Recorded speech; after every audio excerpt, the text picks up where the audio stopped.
Sí, doctora. Okay.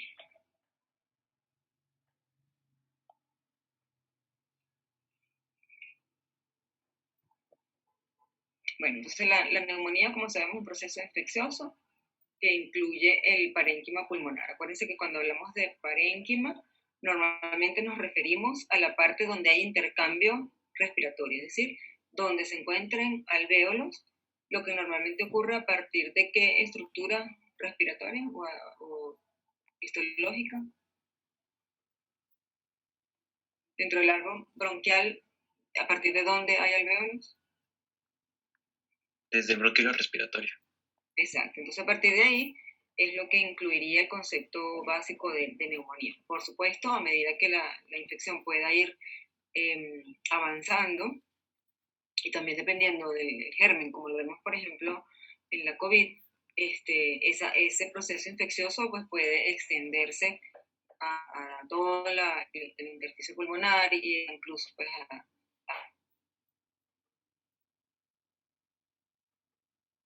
a sistémica también, ya multisistémica por el proceso inmunológico que se genera. Clásicamente se ha dividido en los tres grupos básicos de acuerdo a dónde la persona adquiere el germen. Recuerden que un poco para poder dirigir mejor esa terapia antibiótica, ¿no? Entonces existen los tres grupos: la neumonía adquirida en el hospital intrahospitalaria, la neumonía que es producida por ventilador mecánico o los pacientes que están con ventilación mecánica, y la neumonía adquirida en la comunidad. Recuerden que estas iniciales son de siglas en inglés y SNAC es en español.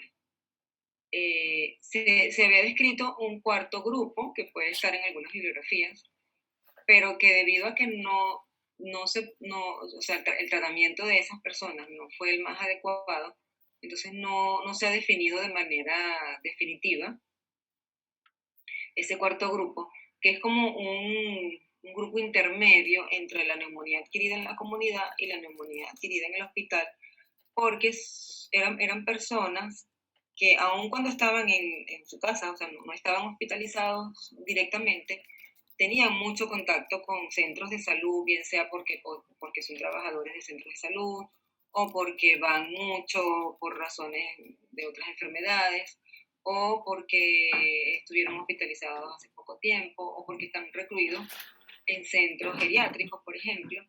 Es decir, es como un sitio intermedio entre la casa y el hospital. Entonces había ese cuarto grupo, pero como no está, como les digo, definido de una manera contundente, pues no se menciona en esta clasificación, ¿no? Y además, bueno, recuerden que igual estos grupos tampoco es que implican necesariamente que una persona con una neumonía adquirida en la comunidad no pueda eventualmente tener, o sea, tener una neumonía con un germen más resistente a las drogas que comúnmente se utilizan de manera empírica. Entonces la tendencia es un poco a individualizar cada caso. Pero bueno, sin embargo, se siguen mencionando con mucha frecuencia los tres grupos de neumonía, ¿verdad? La neumonía adquirida en la comunidad. Acuérdense que la neumonía adquirida en el hospital es la que el paciente adquiere luego de 48 horas de haber sido hospitalizado. Y bueno, la de ventilación mecánica, bueno, el que está pues, conectado a ventilación mecánica. Y que esta división, recuerden que normalmente se debe a que los gérmenes suelen variar un poco, ¿no? Siendo a medida que están más asociados a centros hospitalarios, más tendencia a la resistencia bacteriana, ¿no? Y por eso entonces se utilizan o existe la tendencia pues, a utilizar otros fármacos o incluso en el caso de la neumonía por ventilación mecánica, lo ideal es tomar la muestra antes de iniciar la terapia para tener el germen específico y hacer el tratamiento de manera más dirigida. Entonces, dentro de este grupo de la neumonía adquirida en la comunidad, por supuesto que también va a variar un poco la epidemiología, pues dependiendo de la región, del país, de las circunstancias propias de cada zona, ¿no? Y por eso las pautas de tratamiento pueden variar un poquito, y entonces para términos de evaluación, bueno, yo les voy a decir, bueno, les voy a evaluar de aquí, que es la bibliografía base que tenemos, pero ustedes obviamente, dependiendo del centro donde vayan a trabajar, puede que esas pautas varíen un poco, ¿no? Porque también va a depender de la resistencia que predomine en esa institución, resistencia bacteriana. Y dentro de los aspectos a tomar en cuenta en la neumonía adquirida en la comunidad, es que existen algunos factores de riesgo para patógenos resistentes al tratamiento usual, que es el tratamiento para neumococo, ¿no? Entonces, este grupo o estos factores de riesgo son los que se consideraban para formar ese cuarto grupo del que les estaba hablando, ¿no? Que ahora entonces se nombran como simplemente tomarlos en cuenta para, aunque la neumonía sea adquirida en la comunidad, pues tal vez pensar en otra terapia diferente. Entonces, esos factores, en el por ejemplo, están divididos en estos tres grupos, ¿no? Que serían los factores de riesgo que se asocian con bacterias gram negativas, resistentes a múltiples fármacos, y estafilococo meticilino resistente. Estafilococo meticilino resistente nosocomial y el estafilococo meticilino resistente adquirido en la comunidad.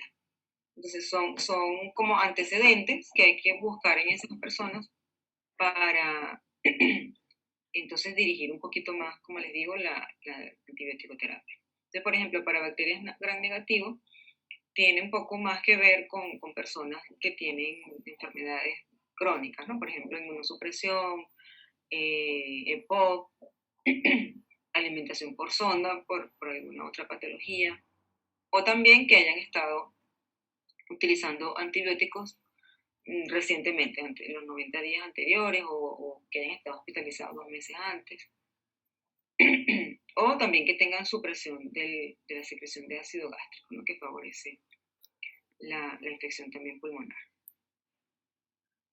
De tipo nosocomial, por Staphylococcus aureus, meticilina resistente también. Hay algunos que son comunes, el uso de antibióticos. Hay otras como que son un poquito más orientadoras de este grupo, como los pacientes en hemodiálisis crónica, con colonización previa por la misma Staphylococcus aureus, o insuficiencia cardíaca, o la misma supresión. Y meticilina resistente adquirido en la comunidad son pacientes que, por ejemplo, que tengan ya infiltrados o necrosis previa, o que cursen con hemoptisis, o que tengan patologías que se asocien con neutropenia, eritema, o que se asocien con recurrentemente influenza joven y o aparición en un mes de verano. Bueno, estos son los países en que tienen verano. Si bien es cierto que son características que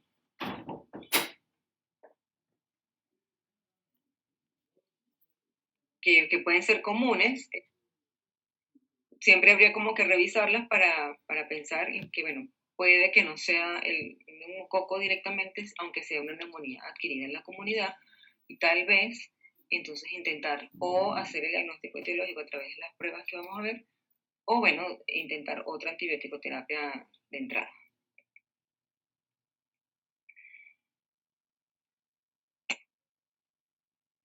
Mira, esto se colgó otra vez, déjenme ver, lo tengo que abrir otra vez, disculpen un momento.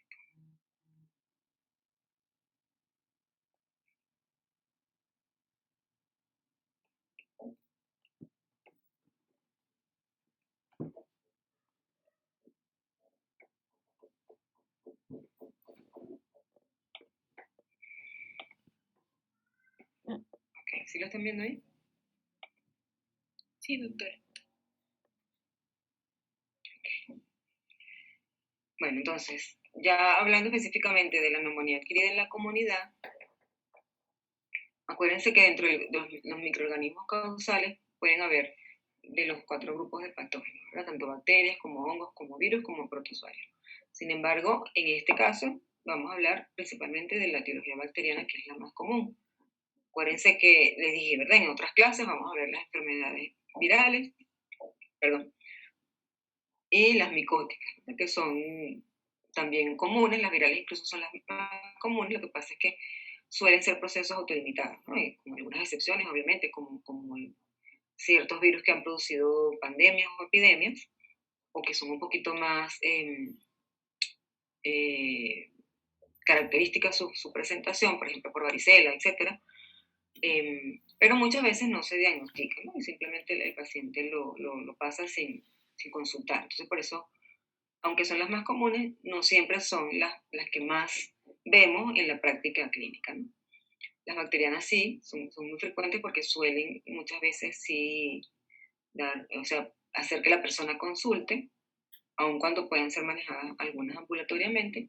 Y las micóticas son muy, muy raras, pero bueno, las vamos a ver algunas de ellas también como ejemplos, porque a veces se inician o se presentan de la misma manera como un proceso viral o como un proceso bacteriano, no responden al tratamiento, entonces es cuando por descarte se piensa en esta etiología. O a menos que ya el paciente tenga una epidemiología muy característica de algún tipo de hongo. Y protozoarios sí es muy raro. Bueno, dentro de otros virus un poco más recientes, bueno, el virus antes, los metaneumovirus, por supuesto, todos los coronavirus que han producido enfermedades como la de ahora, la primera fue SARS, la otra el MERS, que se produjo en el Medio Oriente, y bueno, y ahorita la COVID, ¿no? Y el estafilococo que ya hemos comentado en la diapositiva anterior, que es el meticilino resistente. Pero sigue siendo el más común el Streptococcus pneumoniae. Entonces, por eso, en la mayoría de los casos, sigue utilizándose la terapia empírica para este germen. Pero bueno, como vamos a ver, pueden haber signos o manifestaciones clínicas o de laboratorio que nos pueden ayudar cuando el diagnóstico o la respuesta a este tratamiento empírico no es la más adecuada. Bueno, otra clasificación es de acuerdo a la etiología. También se separan en las neumonías típicas y las neumonías atípicas, que también no, la división ahí no es una línea tan tan diferencial, porque muchas veces algunos gérmenes que cursan con patrones atípicos pueden también presentarse de manera típica, pero bueno, igual se siguen considerando más o menos en estos dos grupos a este grupo de bacterias, el estreptococo por supuesto, el hemófilo que también es bien frecuente, el estafilococcus aureus que sin ser meticilino resistente, que es muy raro, y algunos gran negativos que también dan patrones más típicos, ¿no? De consolidación. Como la Klebsiella y la Pseudomonas. Y otros que dan patrones más atípicos de un patrón más intersticial, como el Mycoplasma, la Clamidia pneumoniae, algunas especies de Legionella y algunos virus, como los que ya hemos mencionado, ¿no? Bueno, en la parte epidemiológica, en Estados Unidos se producen más de 5 millones de neumonía que en la comunidad por año. Afortunadamente el 80% se tratan de manera ambulatoria y con buena evolución, y un 20% en el hospital, y de estos un buen porcentaje también tiene una buena respuesta. Fíjense que la tasa de mortalidad en ambulatorio es muy baja, menos del 1%, y en hospitalizados puede ir entre un 12 a 40%, y muchas de las veces pues asociado a otras comorbilidades que dificultan el manejo hospitalario de estos pacientes. En Ecuador, para el 2019, la neumonía, junto con la influenza, es la cuarta causa de muerte, un 5.6%. Entonces sigue siendo una causa importante de incluso de mortalidad, ¿no? A pesar de que, como sabemos, normalmente tiene una mortalidad baja, sobre todo en pacientes ambulatorios.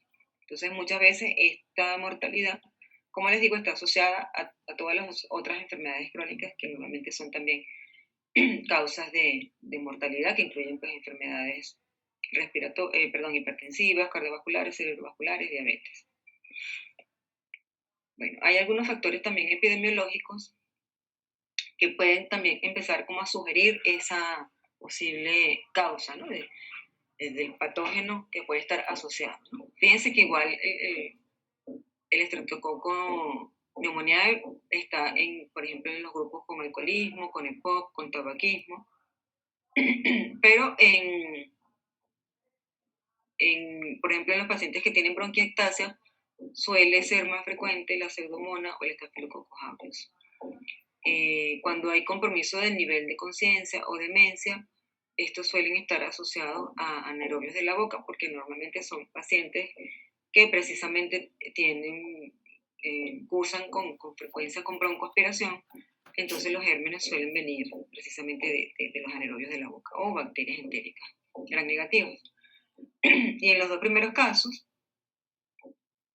está, bueno, también el estreptococo, pero están otros gérmenes también, como igual los anaerobios de la boca, en el caso del alcoholismo, que muchas veces se asocia también, como van a ver en la próxima clase, con abscesos pulmonares, incluyendo otros gérmenes como Klebsiella, Cinetobacter e incluso el Mycoplasma tuberculosis. Perdón, el Mycobacterium tuberculosis. Bueno, y en EPOC, el Haemophilus, la Pseudomonas, Legionella y el Streptococcus también.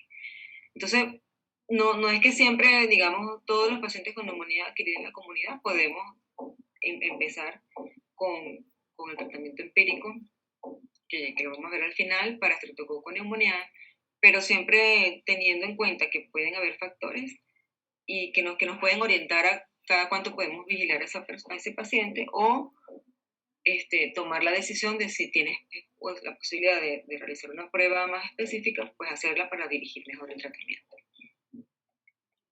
Bueno, en cuanto a la clínica, bueno, lo típico es la fiebre, la tos y muchas veces el dolor pleurítico. Y también pueden haber signos de taquicardia, escalofríos, sudoración. La tos normalmente suele ser productiva y el esputo puede ser mucoso, purulento o hemotólico. Normalmente cuando hay hemoptisis, una orientación diagnóstica puede ser el Staphylococcus aureus meticilino resistente, que se asocia muchas veces a la presencia de sangre en la tos. Otros síntomas, como síntomas digestivos, por ejemplo, náusea, vómito, diarrea, también están presentes en un 20%, y muchas veces cuando son cuadros virales pueden asociarse fatiga, cefalea, mialgias y artralgias.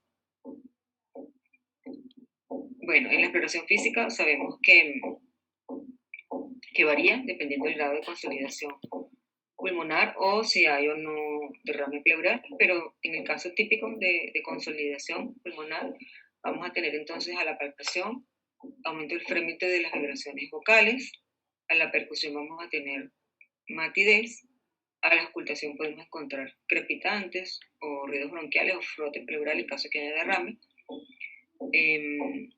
Y la sintomatología inicial quizás no se manifieste de manera clara en los pacientes seniles y en los pacientes también diabéticos. Bueno, se debe hacer el diagnóstico diferencial con otras patologías, sobre todo las infecciosas como bronquitis aguda o exacerbación aguda de una bronquitis crónica, que también puede pasar, y otros que no son directamente infecciosos, como son cuadros de insuficiencia cardíaca, que también nos pueden dar, por ejemplo, crepitantes, embolia pulmonar, que la clínica inicial puede incluso parecerse, o sobre todo cuando es crónica, o procesos ya de neumonitis, bien sea por radiación o por hipersensibilidad.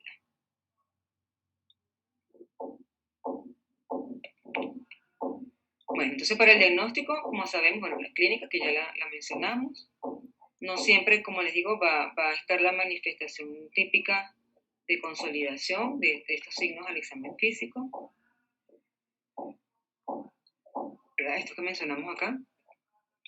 Entonces muchas veces nos acompañamos de la radiografía de tórax, que también nos puede orientar, muchas veces, bueno, a ver primero la presencia de la consolidación, confirmar la no, si se acompaña de derrame, o si ya es un proceso de los otros de diagnóstico diferencial, por ejemplo, como si fuera una insuficiencia cardíaca o una bronquitis, que sí nos pueden dar signos radiológicos importantes. Incluso en algunas neumonitis, aunque esto más que todo es por los antecedentes, la embolia pulmonar sí, la radiografía normalmente va a ser normal, o la mayoría de las veces, aunque como cuando veamos embolia pulmonar vamos a ver que hay algunos signos característicos, pero suelen ya estar en pacientes con otros signos más evidentes de embolia pulmonar. Entonces, dentro de la radiografía de tórax, esto es cierto, no se ha demostrado que existan patrones radiológicos característicos específicos de cada etiología en cuanto a patógenos, Pero sí hay algunos que sugieren, por ejemplo, la consolidación heterogénea son más frecuentes en micoplasma y virus respiratorios heterogéneos, ¿verdad? La multilobar acompañada de efusión pleural en neumocóxica bacteriémica, cuando ya está más diseminado el neumococo. Cuando hay neumatoceles también sugiere Staphylococcus aureus y cuando hay una cavidad en el lóbulo superior sugiere tuberculosis. Entonces, un poco esto también nos hace reflexionar sobre lo que les comentaba al inicio de la clase, que algunas veces estos pacientes pasan su enfermedad en su casa y si es un proceso viral suele ser autolimitado y si como suele también pasar que se inicia como un proceso viral y luego se contamina con bacterias, igual muchas veces se automedican, ¿no? Pero si consultan, la parte de radiología también nos puede ayudar, porque muchas veces, aunque la clínica sea muy parecida, termina no siendo una neumonía, sino, por ejemplo, una tuberculosis, o sea, no una neumonía bacteriana me refiero, sino que termina siendo una tuberculosis o termina siendo una micosis pulmonar, que es lo más sería cuando no responden al tratamiento inicial, ¿verdad? Porque más bien la viral suele ser la que inicia. ¿Okay? Bueno, a veces es necesario hacer tomografía, pero de entrada suele no ser necesario. Bueno, otras pruebas diagnósticas son la procalcitonina, que nos sirve para el seguimiento, para el pronóstico, para el diagnóstico, ya que sus niveles se correlacionan con replicación bacteriana. A veces hay que hacer pruebas invasivas, donde se utiliza el fibrobroncoscopio en neumonías graves con mala respuesta al tratamiento, normalmente pues para tomas de muestras. Y bueno, en cuanto al diagnóstico etiológico, entonces aquí es donde ya hablamos de pruebas específicas, ¿verdad? Que nos permitan determinar el germen que está generando esa infección. Entonces, en forma general, acuérdense que se sigue usando el tratamiento empírico, ¿no?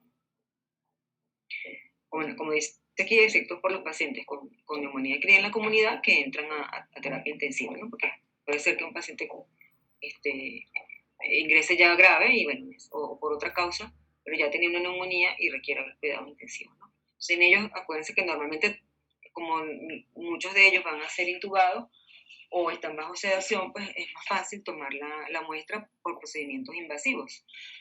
En cambio, en algunos pacientes no siempre es tan sencillo tomar la muestra de esputo, bien sea porque no tienen tos o porque no colaboran o sea, la tos no es productiva, me refiero, o porque no colaboran, ¿verdad?, en la toma de la muestra. Entonces, de entrada se sigue utilizando el tratamiento empírico, ¿no? Ahora, cuando necesitamos, por alguna razón, determinar el germen, entonces tenemos lo que yo les decía al principio, o sea, las que se llaman pruebas directas, como la tinción de Gram, por ejemplo.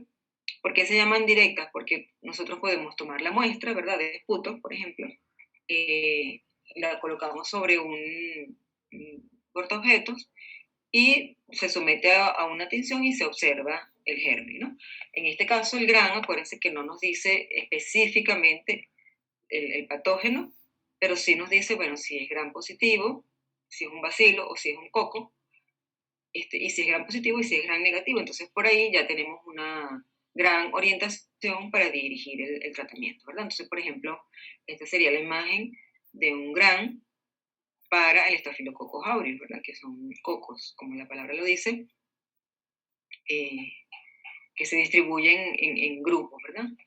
En cambio, el Streptococcus pneumoniae, que también son cocos, se distribuyen más como en cadena, ¿verdad? Entonces, no nos dice es Streptococcus pneumoniae, sino nos dice un coco Gram positivo y no distribuido en tal forma. Y cocos Gram positivo o Gram negativo, o bacilos Gram positivo o bacilos Gram negativo, ¿ok? Bueno, y luego tenemos el cultivo, ¿no? Entonces, el problema con el cultivo es que tarda más y que muchas veces pasa esto, ¿no? Que los cultivos positivos son menos del 50%. Entonces, ese otro 50% que no nos confirma el diagnóstico, no vamos a esperar que tengamos este resultado para tratar a un paciente que necesita tratamiento rápido, ¿no? Entonces, por eso muchas veces no se hace el cultivo. Obviamente que hay casos que sí, cuando se toma la muestra, normalmente se hace el GRAN, que es un examen rápido, ¿verdad? Que puede ser el mismo día el diagnóstico. Y el cultivo, bueno, se toma aparte, de ser posible se hace, pero no se espera su resultado para iniciar el tratamiento. Sí, puede ser para cambiarlo, para dirigirlo mejor, pero no para iniciarlo. Ok, aquí tenemos un ejemplo de la tinción de Gram, que bueno, tiene estos pasos: fijación, cristal violeta, luego el yodo, decoloración alcohol acetona, coloración de contraste safranina. Entonces las bacterias gram negativos van a dar una coloración más rosada porque no se unen al colorante básico, y las gram positivos pues van a ser más violetas, más moradas. Algo que hay que tener presente para esta prueba es que para su valoración debe ser representativo de las vías respiratorias bajas. Entonces se valora que tengan más de 25 hematomas nucleares y menos de 10 células epiteliales por campo. O sea, adicional para que nos oriente más a que se trata específicamente de una muestra respiratoria baja. Ok, y este es un ejemplo gráfico de lo que son los cultivos, que son medios de cultivo, ¿verdad? Donde se siembra pues el esputo, la muestra, pues, se espera un determinado tiempo y bueno, si hay algún germen, pues va creciendo de su manera característica. Esto sí nos dice específicamente el patógeno que está produciendo la enfermedad, sea un hongo, sea una bacteria, sea un protozoo, ¿verdad? Si es un virus, no, porque ¿cuál prueba se utiliza para los virus? ¿Qué se acuerdan ustedes?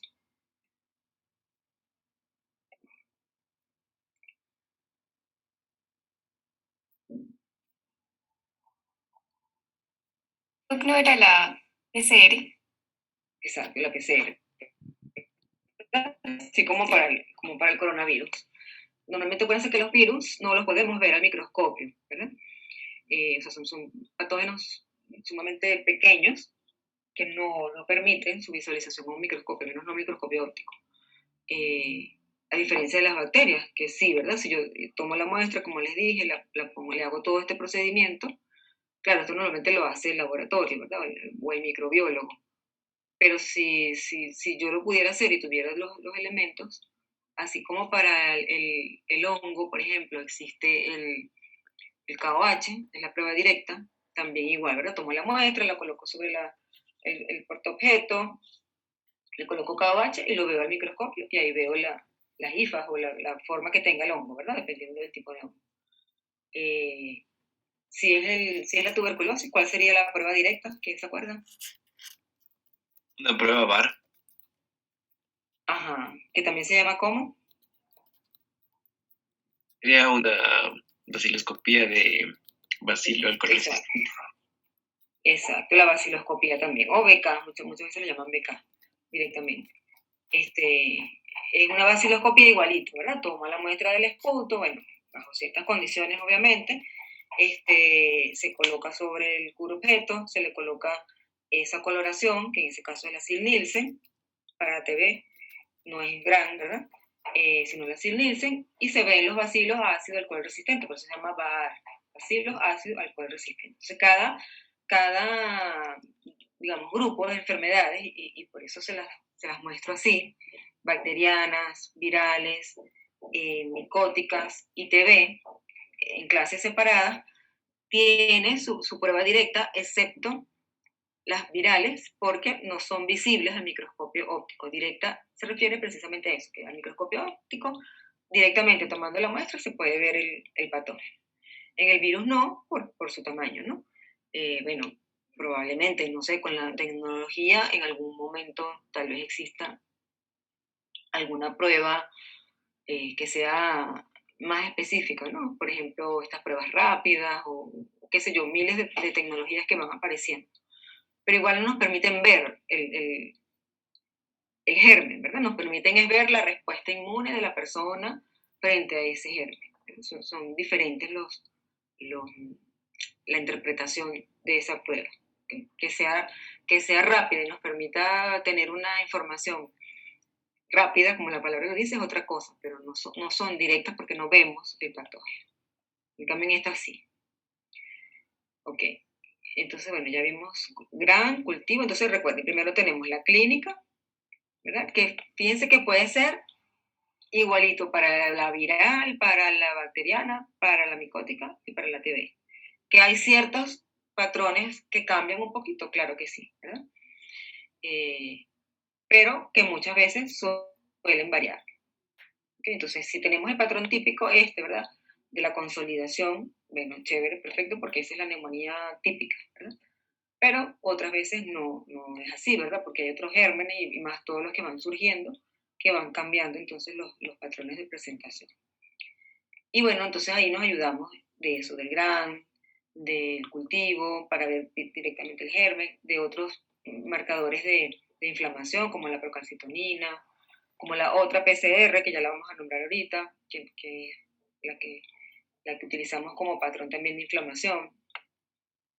Cuando hablamos de pruebas invasivas, es normalmente igual para tomar una muestra, pero a través ya de equipos que nos permiten entrar, ¿verdad?, a las vías respiratorias cuando no podemos obtener una muestra por el paciente no lo permite, pues no colabora o no tiene secreción. Entonces ya vimos cultivo y grano, perdón, cultivo y grano. Otros son, por ejemplo, los hemocultivos, que si bien es cierto que la mayoría de las neumonías no llegan a ser bacteriémicas, bueno, puede ser que en algunos casos sí. Entonces, la mayoría de estos otros estudios, afuera de lo típico, que es la clínica, la radiología y, por supuesto, la hematología completa, que es como que lo básico, ¿verdad?, que solicitaríamos para un paciente que consulta por estos síntomas, estas otras pruebas nos ayudarían, bueno, cuando ya ese paciente se sale de ese patrón común o no responde a la terapia empírica, entonces recurrimos a estas otras técnicas, ¿verdad? O también puede pasar que, dependiendo del centro donde estemos trabajando, lo tengan ya como pautas dentro de los algoritmos, pues ya internos de cada institución. Hay instituciones donde directamente hay que hacerle la tomografía, la PCR, yo qué sé, el hemocultivo a todo paciente que llegue con esta prueba, por ejemplo. Ok, hay otras pruebas que son, bueno, dentro de los hemocultivos, fíjense que el porcentaje de positividad es bajo, de 5 a 14%, y casi siempre sigue siendo el estreptococo el más aislado, entonces no suele ser de mucha utilidad, como les digo, en algunos casos, por ejemplo, pacientes con neutropenia, sí pueden ayudar. O cuando, bueno, no responden al tratamiento. O hay signos ya de bacteriema en el paciente. Otras son pruebas urinarias con antígenos que, por ejemplo, permiten también detectar antígenos de varios gérmenes, entre ellos de Legionella. La reacción en cadena de la polimerasa, que como dijimos se utiliza principalmente para virus, pero también para Legionella, Mycoplasma, Clamidia, micobacterias. Acuérdense que también para micobacterias, incluyendo la tuberculosis, se puede utilizar la PCR. O sea, no es exclusiva para virus. Y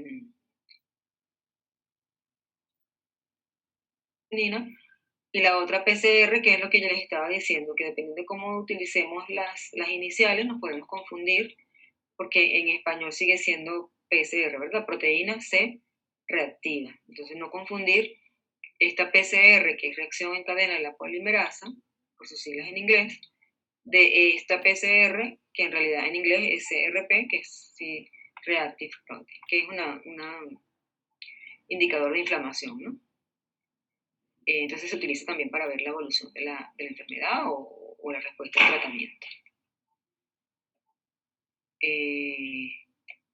Bueno, igual esto aquí está lo de los antígenos bacterianos que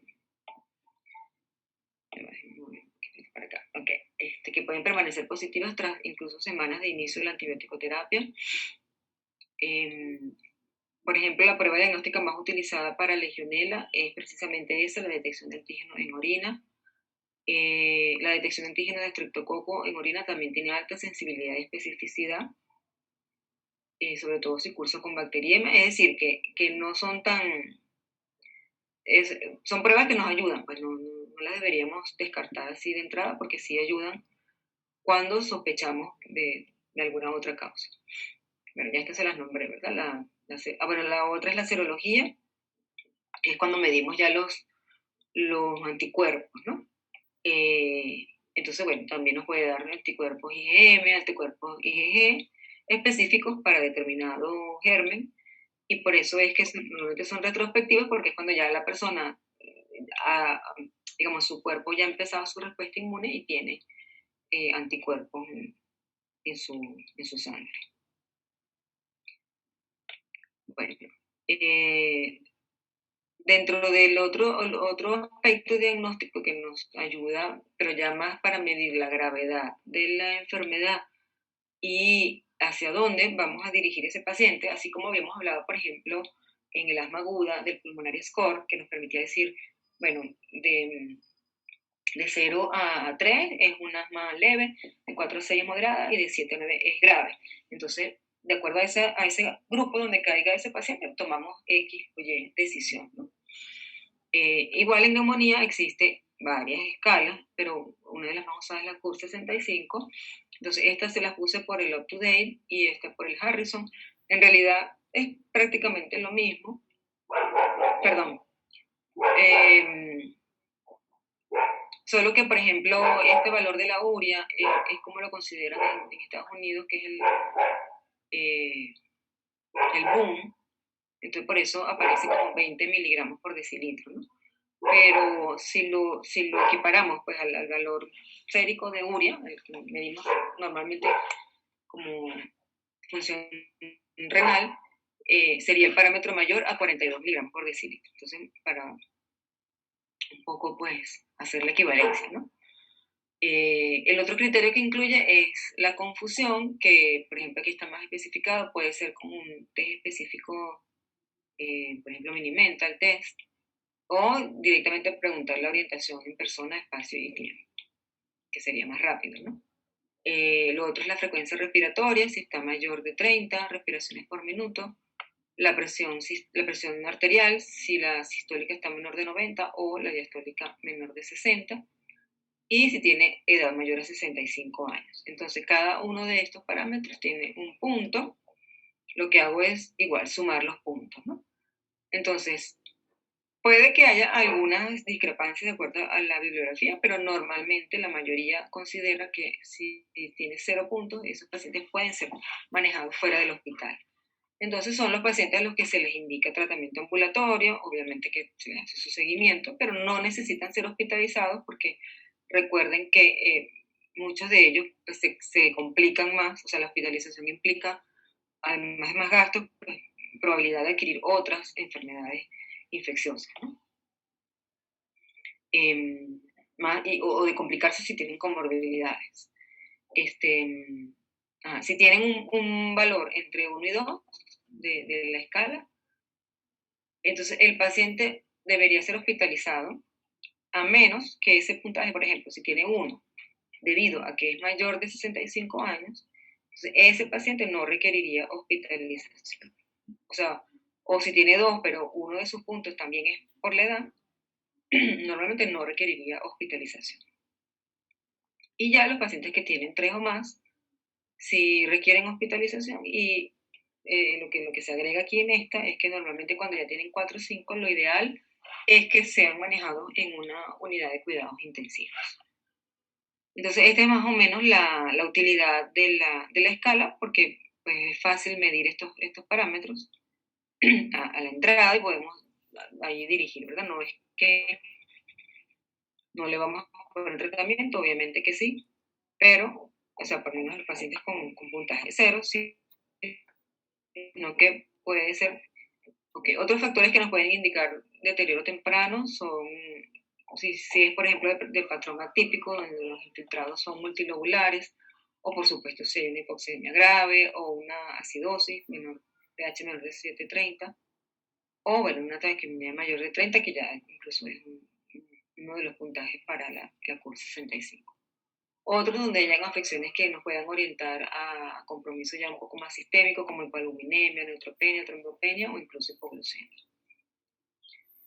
Bueno, dentro del tratamiento Las primeras medidas, como hemos dicho, son empíricas, bueno, normalmente dirigidos a los gérmenes más frecuentes, y esta debe ser iniciada a la brevedad posible. Si bien es cierto que no hay un sistema estándar, y que por supuesto va a depender de la epidemiología regional o local, de las pautas institucionales, de las resistencias bacterianas que se estén presentando, digamos que la tendencia es a utilizar o combinaciones, porque se han visto que son más útiles, de macrólido y betalactámico, que generan menores tasas de mortalidad, o también el uso de las quinolonas. Ya en el caso de personas, como dijimos previamente, que directamente pasen a una unidad de cuidados intensivos, ahí aumenta el peligro de pseudomonas aeruginosa. Entonces, lo que les dije, ¿verdad? La idea es tomar primero la muestra antes de iniciar la antibiótico-terapia. Para mandarla al laboratorio se inicia la antibiótico-terapia y luego, bueno, se adapta de acuerdo al resultado. Entonces, cuando se sospecha la infección inicial, que sea por estafilococo meticilina resistente, en ese caso es preferible agregar al tratamiento empírico linezolida o vancomicina. Bueno, como les dije, la quinolona va muy bien también, incluso por vía oral.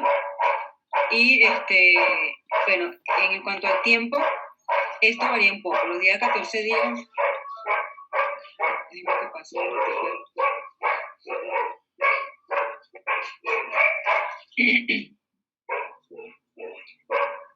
Bueno, lo de los días 14 días también puede variar un poquito. Se recomienda en pacientes hospitalizados al menos 10 días, pero los pacientes manejados ambulatoriamente pueden ser manejados, dependiendo del antibiótico, entre 3 a 5 días, por supuesto dependiendo de la clínica, de su comorbilidad, etc.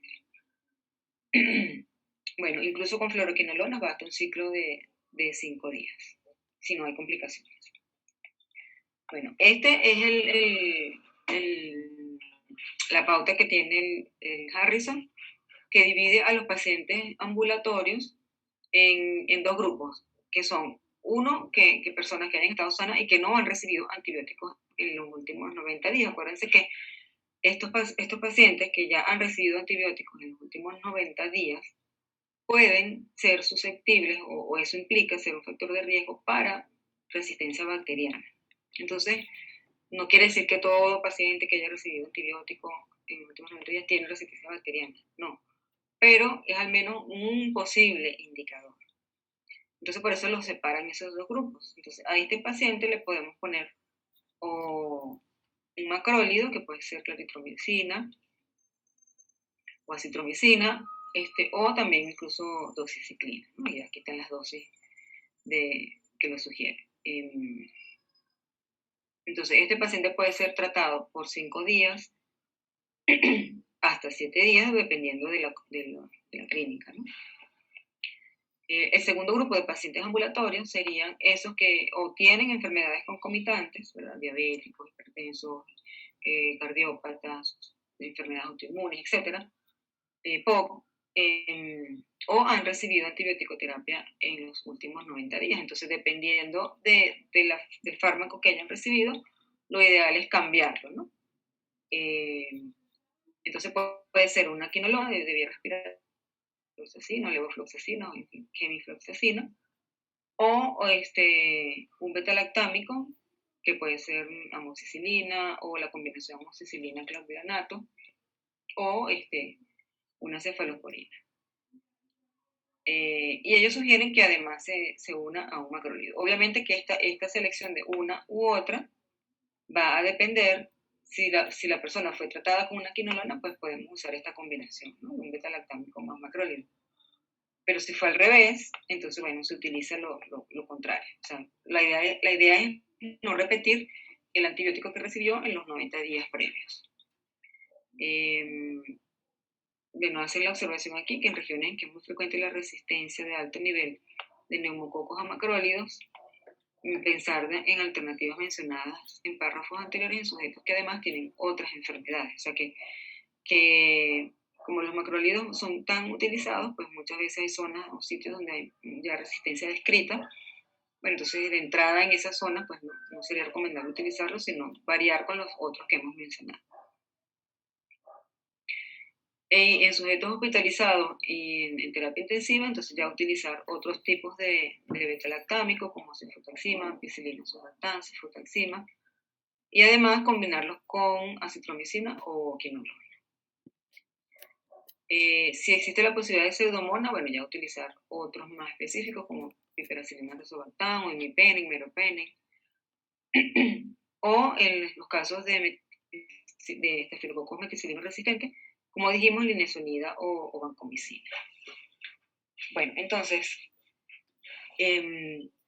como les dije, esto puede variar, ¿no? Dependiendo de las pautas locales, institucionales o nacionales, ¿no? Pero para términos de evaluación, esto es lo que les voy a evaluar, porque es lo que está en el Harrison, que es la bibliografía que vamos a utilizar para esta clase. En cuanto a la vigilancia, bueno, normalmente la parte clínica mejora mucho más rápido que la parte radiológica, entonces la resolución de estos dos aspectos suele ser rápida, en 2 a 4 días. En cambio, la resolución radiológica suele tardar entre 4 a 12 semanas. Entonces, por eso el alta puede ser una vez que la condición clínica se estabiliza, no es necesario esperar a que desaparezcan las lesiones radiológicas. Y bueno, siempre pues hacer su seguimiento, a ver la evolución 4 a 6 semanas después del alta.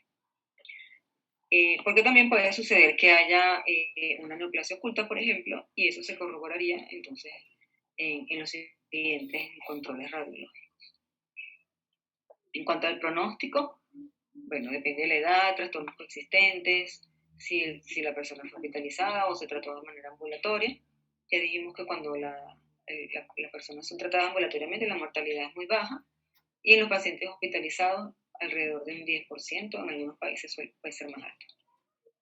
Ok, entonces la tarea que ustedes van a hacer es en cuanto a la diferenciación de esta neumonía que acabamos de ver, que es la neumonía adquirida en la comunidad, con la neumonía por ventilación mecánica y la neumonía intrahospitalaria. En cuanto a estos parámetros, los factores predisponentes más importantes, los patógenos más relacionados y el tratamiento inicial. O sea, obviamente que, como les dije, puede variar mucho, pero van a buscar el tratamiento inicial y van a hacer entonces la diferenciación. Entonces, aquí hay 2 cuadritos para que pongan el caso de los pacientes ambulatorios que no han, o sea, que están sanos, pero que no han recibido antibióticos, y los que sí, que son los 2 grupos en cuanto al tratamiento de la neumonía adquirida en la comunidad. Bueno, esto sería lo de la clase de hoy. ¿Nombre o cualquiera de ustedes me puede ir respondiendo?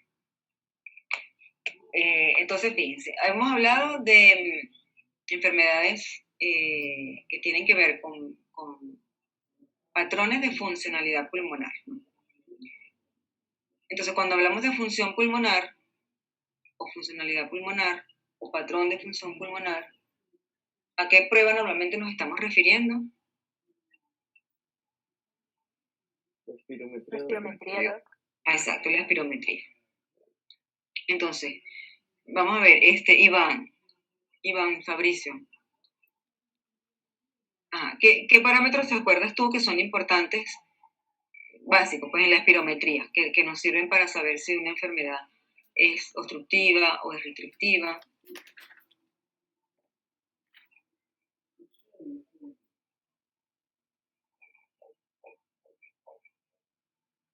Iván.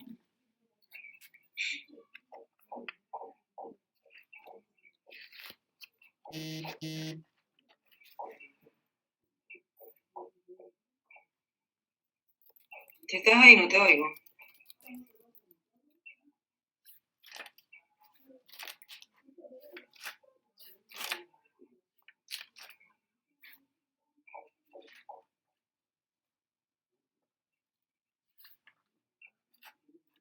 Bueno, si no contesta, dime.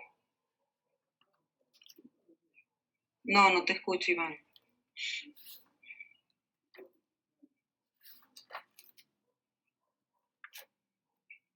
¿Ahí, Doc? Ahí sí.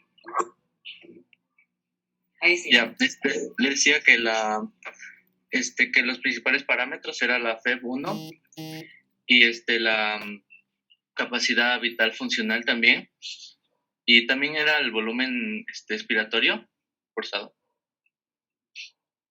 Básicamente la FEV1, ¿verdad? Que es la que hemos mencionado mucho, y la capacidad vital forzada en conjunto con la FEV1, que es lo que es el índice de tifenol, ¿verdad? La división entre ambos. Ok. Diana.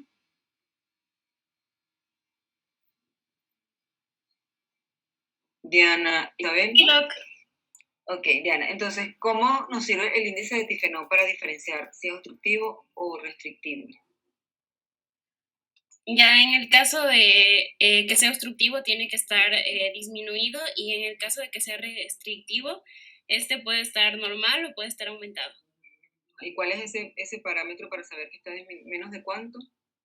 Menos de 75%. 70, 75, más que todo 70%. Ok. Erika, ¿qué enfermedades obstructivas recuerdas? ¿De patrón obstructivo recuerdas? Erika. Ya, del patrón obstructivo tenemos el EPOC, también tenemos el asma. Ok, son las más características, ¿verdad? El asma y el EPOC. Jennifer, ¿recuerdas alguna de patrón restrictivo?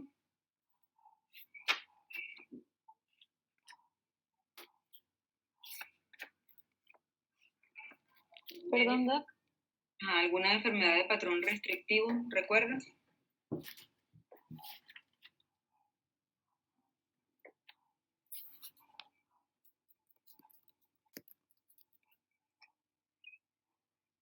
Tienes el micrófono apagado.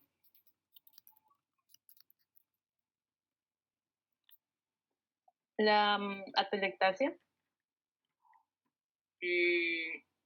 Lo que pasa es que la atelectasia es como una manifestación, ¿no? Pero una enfermedad, así como el asma, como el EPOC, que no sea una manifestación radiológica o imagenológica. Anthony. El asma. No, el asma. Gracias, doctora. Bronquiectasias. Bronquiectasia también, es como una imagen radiológica de una enfermedad. También muchas veces se consideran sola, pues, como una enfermedad. Pero otra también, otra adicional a esa. Doctora, una fibrosis pulmonar. O sea, Usted también mencionó que podía ser enfermedades neuromusculares como miastenia o el síndrome de Guillain, o también puede ser una parálisis del diafragma, o también, me acuerdo que también mencionó que podía ser obesidad.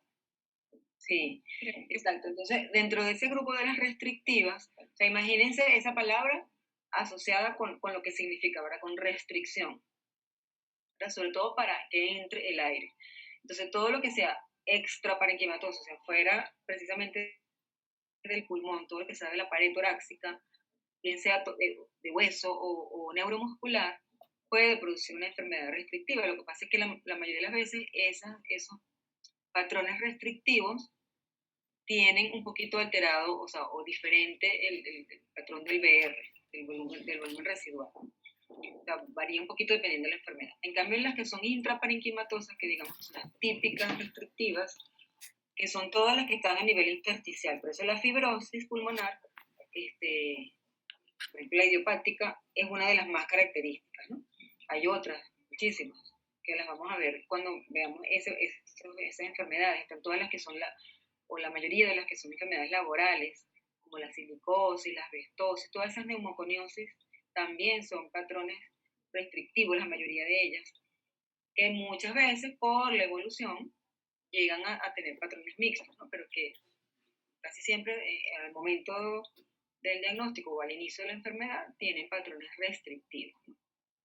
Entonces, en esos pacientes asmáticos con EPOC o enfermedades de ese tipo, de intersticiales, que las conocemos como intersticiales, la espirometría siempre va a ser digamos, su examen de rutina, ¿verdad? Porque siempre vamos a necesitar el FEV1 o el índice de tifenol. Por supuesto que no es lo único, hay otras pruebas, pero siempre va a necesitar en algún momento, bien sea para el diagnóstico o para el seguimiento, que se realice la espirometría. Ajá. En el caso del asma, por ejemplo, ¿qué otra prueba muy parecida a la espirometría nos sirve mucho para diagnóstico, para seguimiento, más que todo para seguimiento? Catherine.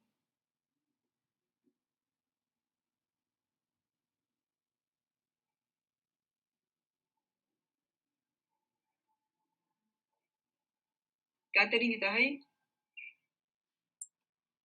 Sí, doctora. Ajá. Disculpe, no le logré escuchar bien. En el caso del asma, ¿qué otra prueba también nos ayuda mucho para el diagnóstico o incluso más para el seguimiento? Aparte de la espirometría.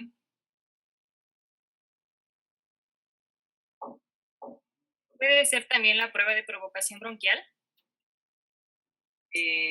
No, la de provocación bronquial, ¿para qué nos sirve, Diego?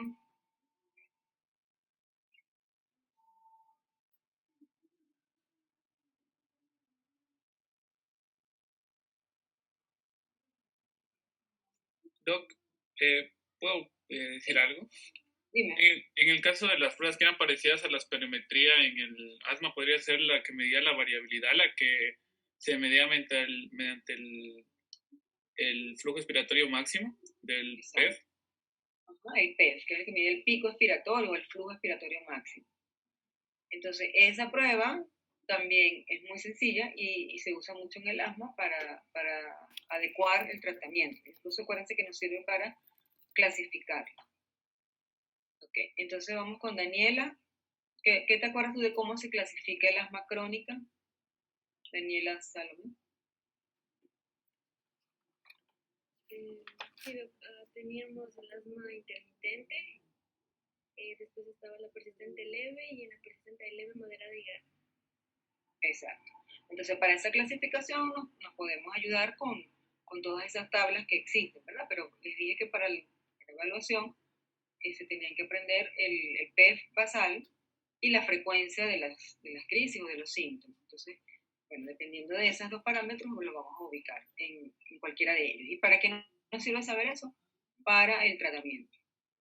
Entonces, puede variar un poquito qué fármacos utilizamos dependiendo si utilizamos las pautas de la guillerina o las pautas, por ejemplo, que están en el AMIR, o sea, si son europeas, si son americanas, o inclusive pueden ser pautas locales, ¿no? Pero la tendencia, vamos a decir, si uno pudiera más o menos unificar eso, es que el primer estadio prácticamente lo que va a tener, o sea, la intermitente lo que va a tener prácticamente es el medicamento de rescate, que se sigue usando el salbutamol porque es el más utilizado, digamos, por rutina, porque el más barato, etcétera, el disponible, lo que sea, pero que la guiallina al menos recomienda, porque se ha visto estudios pues, que han demostrado el aumento de la mortalidad cuando se utiliza de manera muy seguida, utiliza más bien la combinación de budesonida formoterol, o sea, un esteroide inhalado a dosis baja combinado con un LABA, en este caso formoterol. Pero que sabemos que, por ejemplo, en el cuadro nacional de medicamentos, esa combinación específica no existe, ¿no? Entonces, bueno, se sigue utilizando el salbutamol.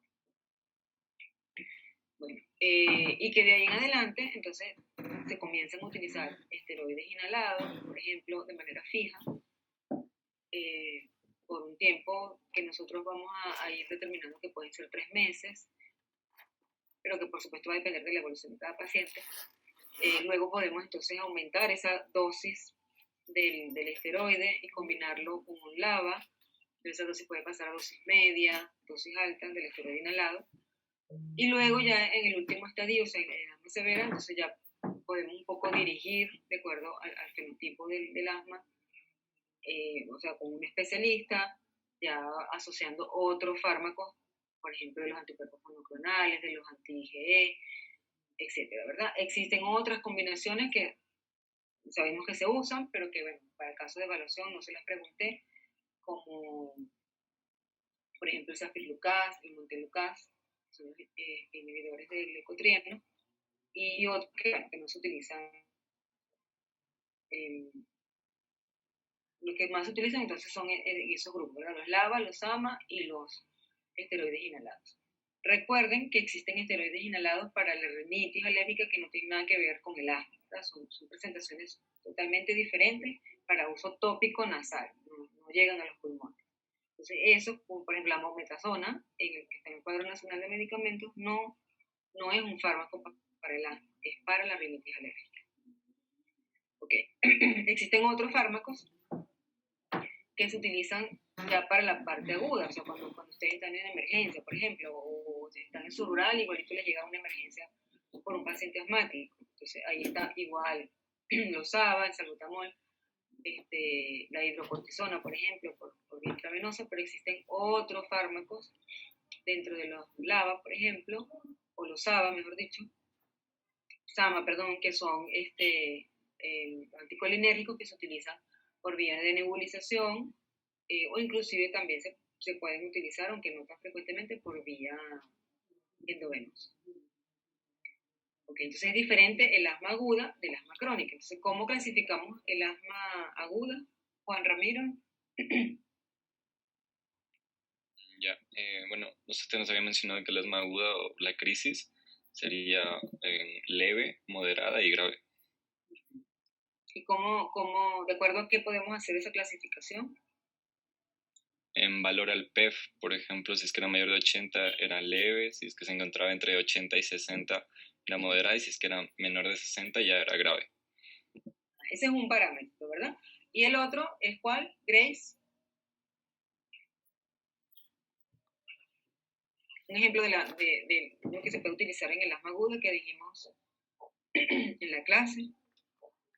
Tendría que visualizarse también si presenta signos de utilización de la musculatura accesoria, presencia de sibilancias.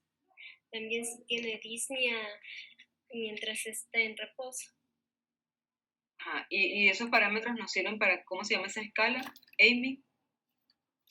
Estaba la pulmonary score, que tomaba en cuenta la frecuencia respiratoria, sibilancias, el uso de los músculos accesorios y también nos mencionaba otra que también tomaba la saturación de oxígeno. Exacto. Claro, entonces en la práctica muchas veces utilizamos la saturación de oxígeno porque es más rápido, ¿verdad? No, es un valor que lo medimos rapidito y podemos saber un poco cómo está ese paciente. Pero adicional a eso, podemos combinarlo con el pulmonary score, porque entonces ese paciente puede tener uso de músculos accesorios, puede tener sibilancias en algún momento de la inspiración o de la expiración o en ambas fases, o también puede pues, la frecuencia respiratoria estar mucho más alta, ¿no? O puede ya estar tan grave que esos parámetros ya sean más bien, ya estén ausentes, excepto el uso de los músculos accesorios, entonces nos pueden indicar que ya es un signo de gravedad y que el paciente puede estar cayéndonos en shock. Okay. Y en el caso del EPOC, Sofía Alejandra, ¿cómo recuerdas que se hace la clasificación? ¿Qué parámetro utilizamos?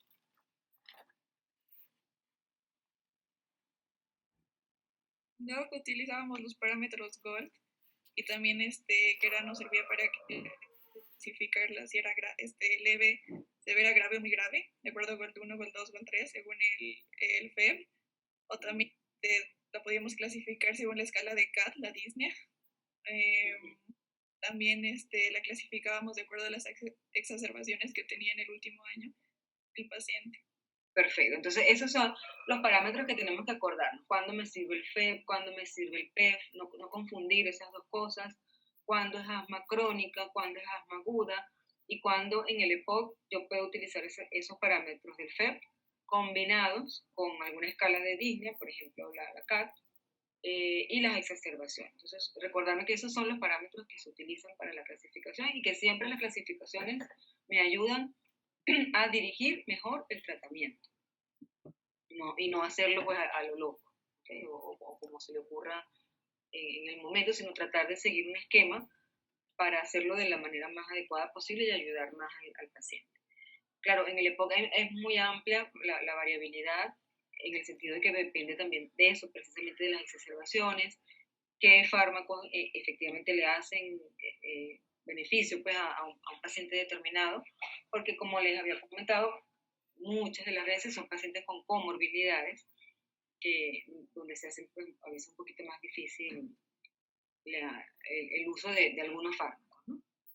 Entonces, pero suponiendo que solamente fuera POC, igual entonces podemos seguir los esquemas que vimos allí. Bueno, en cambio, por ejemplo, en un paciente que ya tenga una neumonía, ¿cuáles van a ser las fuentes principales o los métodos principales que vamos a utilizar para el diagnóstico? Gabriela.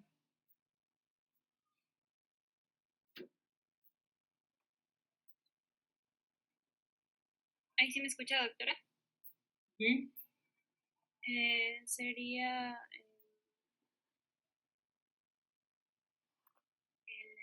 Imagínate que te llega un paciente con una clínica de neumonía. ¿Qué te llegaría primero? ¿O cuál sería la forma en que se te presentaría? Lo más común. la neumonía adquirida en la comunidad, de eso. ¿Sí? ¿Cuál sería la clínica? Allá,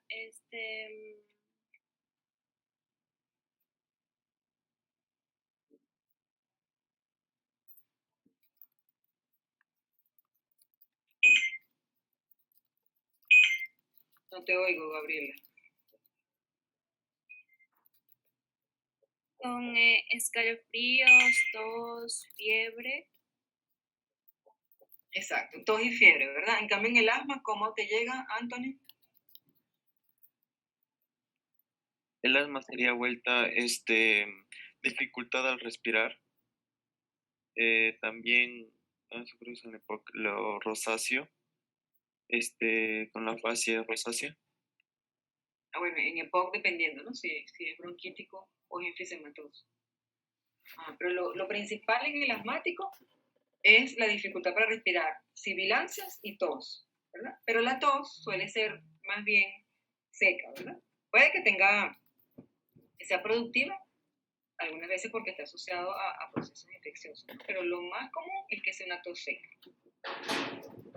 En cambio, en el paciente con un proceso neumónico infeccioso, normalmente va a ser una tos productiva, una tos húmeda. Puede que haya disnea o no, y casi siempre esa tos va a estar acompañada de fiebre.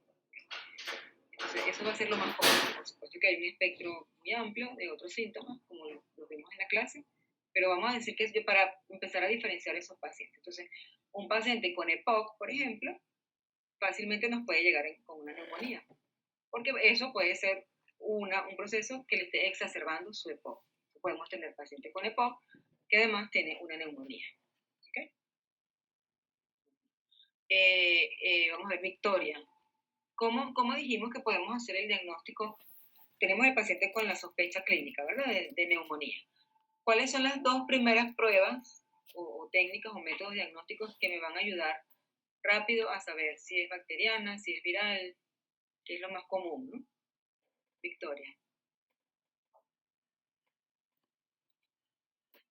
Por ejemplo, en la bacteriana nos podía ayudar la tinción de Gram del esputo para saber si era un Gram positivo o un Gram negativo. Pero antes de llegar al Gram, acuérdense que dijimos no a todos los pacientes se les hace Gram porque no es necesario. Antes del Gram, ¿qué le pedimos más bien?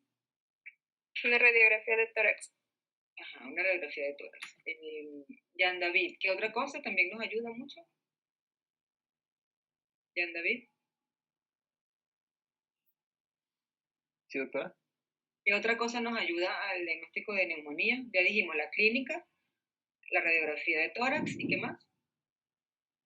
Antes del Gram. Antes del Gram. Imagínense que ustedes están ahí en su consulta viendo a ese paciente. Entonces, sospecho que usted tiene una neumonía, hágase por la clínica, ¿verdad? Se va a hacer estos exámenes. ¿Qué le pedirías? O sea, también iría por pruebas de imagen de la misma manera, pero por una tomografía. Pero antes de la tomografía. Antes de la tomografía. Lo más común que siempre pedimos. ¿Una gasometría? ¿Tú crees que una gasometría te va a ayudar? No. La espirometría, no, estoy en otro lado. Una prueba bioquímica de sangre, un PCR.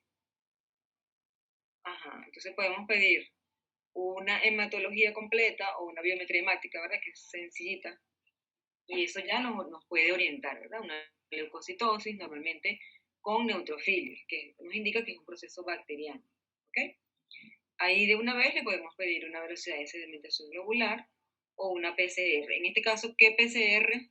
¿Qué significa la PCR en este primer caso? Cuando queremos ver en forma general, ¿verdad? No para saber si es un virus. ¿Qué significa esa PCR? ¿Quién se acuerda? Reacción en cadena polimerasa. No es el marcador. ¿El marcador qué? El marcador de inflamación, a ver si es que existe inflamación general. ¿Cómo se llama ese? Proteína C reactiva. Exacto, proteína C reactiva. Entonces les dije en la clase que no se confundan, porque las dos tienen las mismas iniciales, ¿verdad? Y como ahorita se habla tanto la PCR, la PCR, la PCR por la COVID-19, ¿qué es la PCR para la COVID-19? ¿Qué se hace ahí? Esa que puso Iván ahí, ¿verdad? Reacción en cadena de la polimerasa. ¿Y qué hace esa prueba? Esta detecta el material genético del virus. Exacto, ¿verdad? O de la bacteria, porque fíjense que no, bueno, en el caso de la COVID, por supuesto que del virus, ¿no? Pero también sirve incluso para la tuberculosis, para otros patógenos, ¿verdad? Lo que pasa es que, bueno, como ustedes saben, no es una prueba sencilla, es costosa, no, tampoco es que se obtiene el resultado de inmediato. Entonces, en la práctica, por ejemplo, para un paciente común y corriente, con una neumonía común y corriente bacteriana, la más común, no es útil, ¿verdad?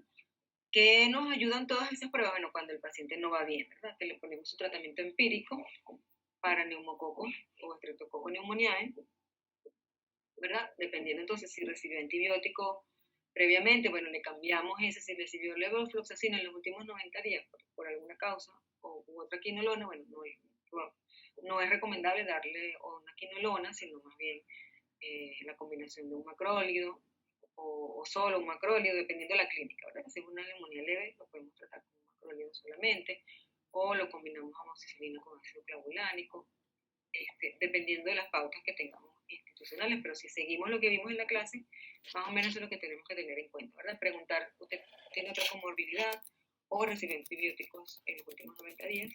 Entonces, un poco de acuerdo a eso decidimos qué combinación o por cuánto tiempo o qué dosis incluso de medicamentos vamos a utilizar. Y por supuesto, si ya es una neumonía relacionada con ventilación mecánica o con adquirida en el hospital, que parece que es después de 48 horas de haber ingresado, que el paciente empiece con los síntomas, porque si no es una neumonía adquirida en la comunidad, es decir, una persona que ingrese, por ejemplo, qué sé yo, no sé, una celulitis, un abdomen agudo, lo que sea, ¿verdad? Y antes de las 48 horas desarrolla la neumonía, esa neumonía ya era adquirida en la comunidad. Por eso es que hay que establecer esa diferencia. En cambio, si los síntomas se presentan luego de las 48 horas de haber ingresado, ahí sí es neumonía intrahospitalaria. ¿Qué diferencia es eso? Bueno, que si es intrahospitalaria probablemente le vamos a poner otros antibióticos diferentes a lo que si fuese una neumonía adquirida en la comunidad. Ok, ¿qué otra cosa les quería concretar para ver si me captaron la idea? Cuando hablamos de una prueba directa en estos procesos infecciosos pulmonares, ¿a qué nos estamos refiriendo? ¿Quién se acuerda? Decíamos que era la toma de muestras y luego se colocaba en un portaobjetos, se ponía alguna tensión y podríamos observar el microorganismo. Exacto, ¿verdad? Entonces, para una neumonía bacteriana, ¿cuál es esa prueba directa?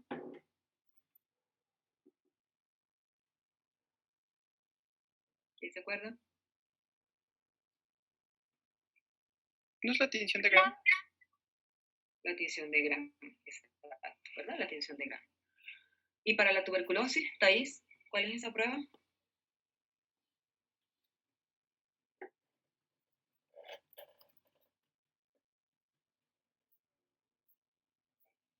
¿Thais?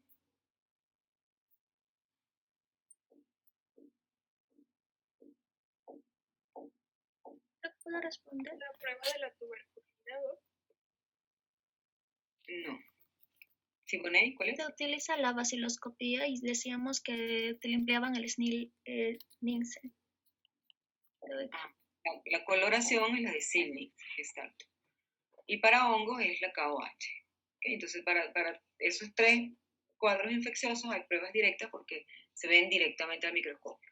Para virus, no, porque no hay pruebas directas para virus. ¿Quién se acuerda?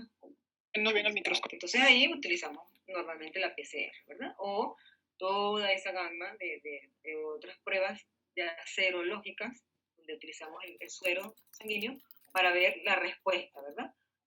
Pueden ser pruebas de antígenos, como por ejemplo se utilizan en la COVID, o pruebas las típicas, ¿no? de inmunoglobulinas, donde se mide la inmunoglobulina M, la inmunoglobulina G, para ver si ya la persona tiene sus anticuerpos. Pero ninguna de esas nos permite ver directamente el virus. Okay, entonces, bueno, eso sería como, pero aparte, perdón, del GRAM, ¿cuál es la siguiente prueba que también nos confirma exactamente el germen, el patógeno que está presente en una neumonía bacteriana? Un hemocultivo. Un cultivo, ¿verdad? Cultivo del esputo, no hemocultivo.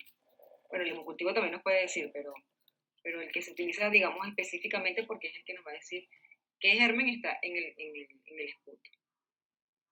Ok. Bueno, y existen esas otras pruebas como los antígenos en orina, el mismo hemocultivo, bueno, la PCR, que también se pueden utilizar cuando no encontramos el patógeno en caso, por ejemplo, de una evolución tórpida o de una neumonía atípica, por ejemplo.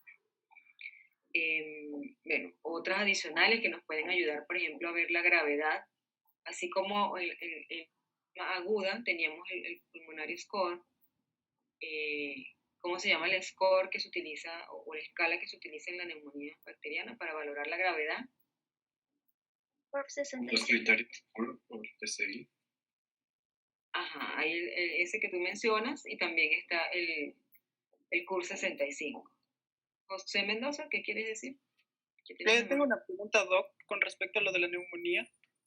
No sé si tal vez al momento de hacer el examen físico, si es que hay matidez al momento de percutir, los campos pulmonares también puede ser patognomónico de la neumonía o no necesariamente. Esa es mi duda. Si tienes matidez, ¿y qué más? Matidez y sibilancias. Al momento de hacer el examen físico. No necesariamente en una neumonía vas a tener sibilancias. Es más, no es lo más frecuente, más bien crepitante, sí. Pero ¿qué pasa con la matidez? Que en el derrame también hay matidez. Entonces, ¿cómo diferencio esas dos? El derrame semiológicamente, ¿cómo diferencio el derrame de una consolidación? Auscultación. Ajá, ¿y qué oigo la auscultación? En el caso de la neumonía, ¿qué se oye? A ver, crepitantes. Sí, pero ¿qué otra cosa me diferencia del derrame? Porque en el derrame puede haber flote pleural, pero a veces, si no somos muy expertos, podemos confundir el roce pleural con crepitante, aunque este suele ser más localizado, ¿no? Pero, ¿qué otra cosa hay a la ocultación o incluso a la palpación?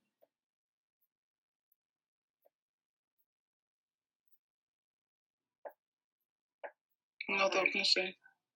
¿Quién se acuerda? Semiología. Vamos a ponerles otra vez la clase para que se acuerden de eso. Tal vez en el derrame los ruidos se atenúan, son más bajos. ¿En dónde se atenúan?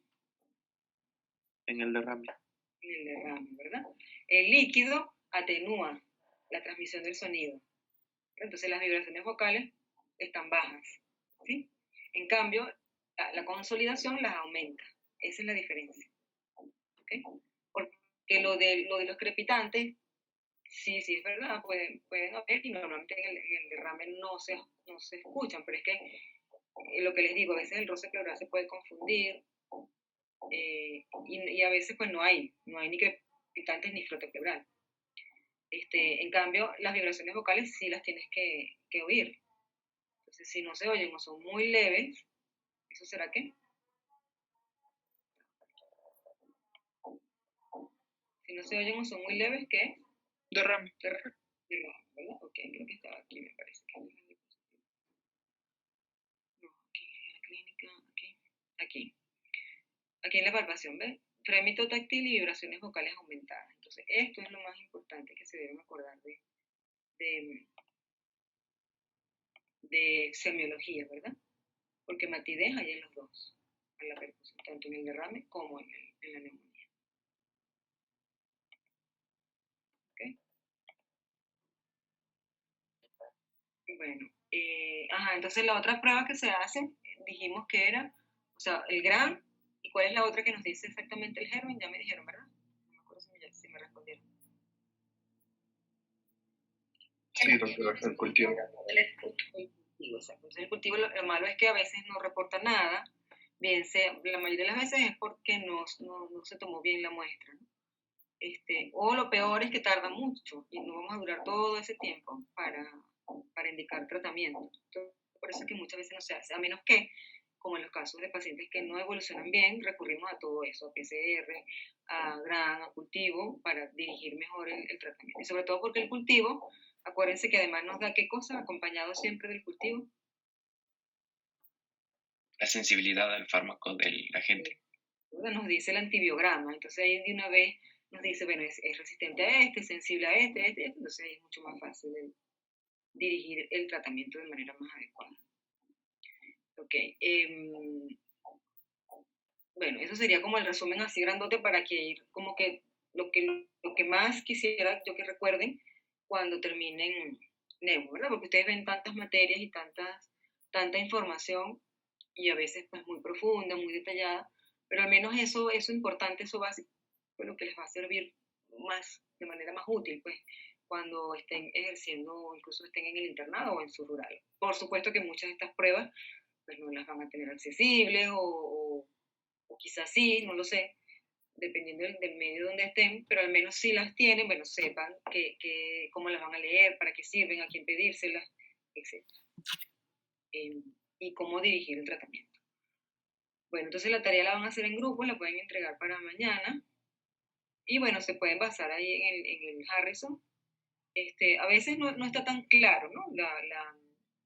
Por ejemplo, los patógenos creo que sí están un poquito como diferenciados, porque es lo que más caracteriza esa división en esos tres grupos de enfermedades, o sea, la adquirida en la comunidad, la de ventilación y la de hospitalaria. Pero el tratamiento puede estar un poco, digamos, ser común, entonces bueno, no importa. Si está común lo pueden repetir, pero al menos para que lo vayan aprendiendo así, pues de manera un poco más dirigida para cada uno de los tres tipos de neumonía.